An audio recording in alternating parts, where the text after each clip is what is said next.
Let's talk about the various festivals of Israel, not just the biblical ones, but also the extra ones, and see the basics, elements of the Jewish observance, and then add to it the Messianic implications of each of these particular festivals.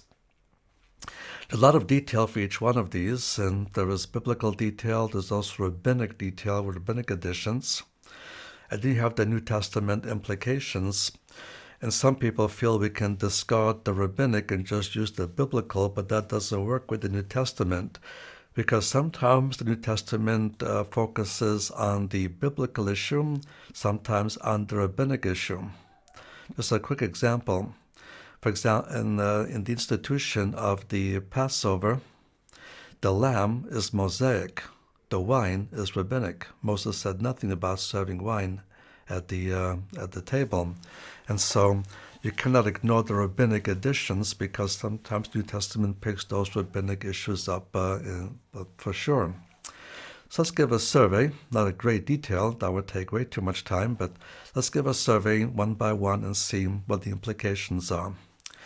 And in Leviticus chapter 23, we have the sequence of the 7 holy seasons. The first issue is Passover. Now, the primary thrust of Passover is remembrance. The word remember is the key word throughout the Passover observance. And there was ritual after ritual, but the focus is on remembrance. We do this to remember that. We do that to remember this. We eat the haroset, the apple nut wine mixture, to remember the brick and brick mortars our forefathers had to use to make the cities of Pharaoh. We dip the green vegetable into the salt water to remember that we're just a young nation, or the springtime of our nationhood. God saved us by way of the salt waters of the Red Sea. So ritual after ritual, it's an issue of remembrance. So the element of Passover is to remember the Exodus. And there's certain rules given for the first Passover that not be applied to subsequent Passovers, like putting the blood on the lintels and doorposts and things of that nature. Those were one-time events, but many other rules are to be continuous. And so the continuous laws included that each year we are to observe the Passover. In the Mosaic law, only 3 things were required: roasted lamb, unleavened bread, and bitter herbs. Roasted lamb, unleavened bread, and bitter herbs. If you look at the Passover today, there are many other new additions, but those are rabbinic additions, not the Mosaic ones. And in the Passover observance, the way it's been structured in the intertestamental period is you have a long service of about an hour 15 minutes, followed by the serving of the main meal.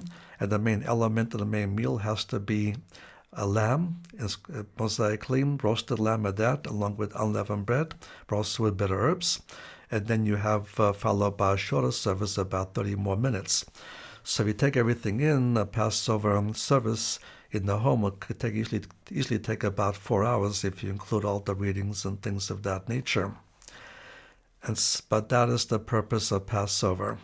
And so the lamb in Judaism represents the lamb of the first Passover that protected the Jewish firstborn from the last plague.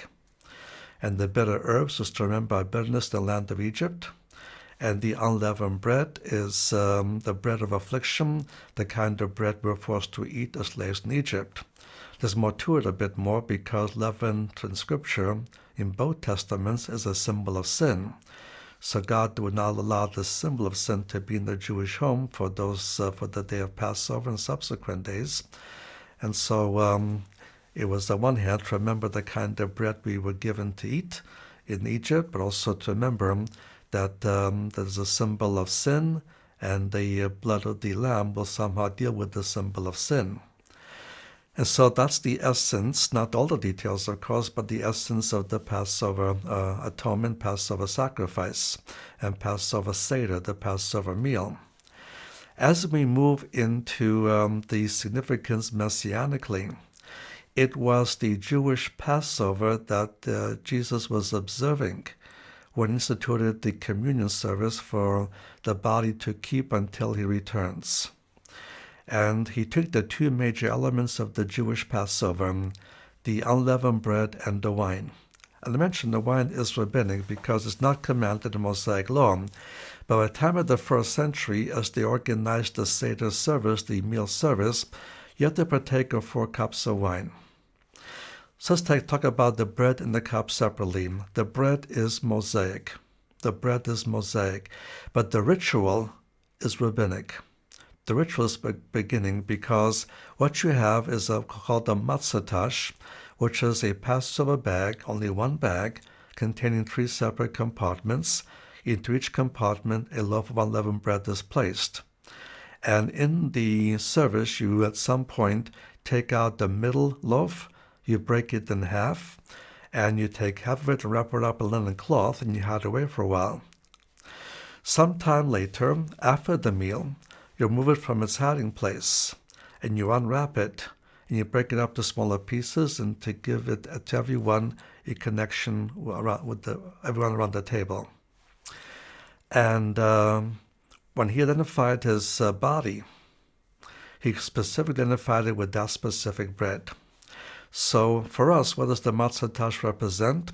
Represents the one God who exists in 3 persons, the Father and the Son and the Spirit. The middle loaf is taken out, a picture of the incarnation, when God became man in the person of Yeshua and the person of Jesus. The breaking of it is his death. When he came to that part of the service, that's when he said, "This is my body which was given for you."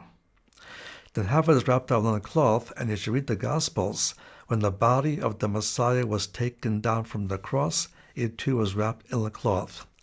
The hiding away is a picture of the burial. And the removal of it and unwrapping is a picture of the resurrection.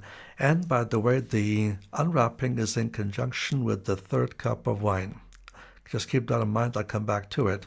But the 3rd cup of wine would show the resurrection was on the 3rd day. As far as the wine, there are 4 cups of wine. Now the first cup of wine is called the cup of thanksgiving. It is drunk right after the candles are lit and the initial prayer as a rather long Thanksgiving prayer, hence the cup of thanksgiving. And then there are various different readings and rituals, and then shortly before the meal is served, you have the 2nd cup called the cup of plagues. It symbolizes the 10 plagues that fell upon the Egyptians. And before we are permitted to partake of the 2nd cup, we have to spill out 10 drops. As the 10 drops are spilled out, we must call out the names of the 10 plagues. And only then can we partake of the 2nd cup. It's a sign of mourning. And Jewish law forbids us to rejoice over the misfortunes of others. And therefore, we spill out 10 drops as a sign of mourning over the misfortunes the Egyptians had to suffer because of bad decisions by their pharaoh, by their king. Then, immediately after the supper, you do the unwrapping of the middle matzah, the middle loaf of unleavened bread, and you partake of the 3rd cup called the cup of the redemption. That's the Jewish name for it. Now in Judaism, it is a physical redemption of the firstborn. For us who believe, Yeshua said this is now a symbol of the spiritual redemption we have in Messiah's blood. There's a short ritual at the end.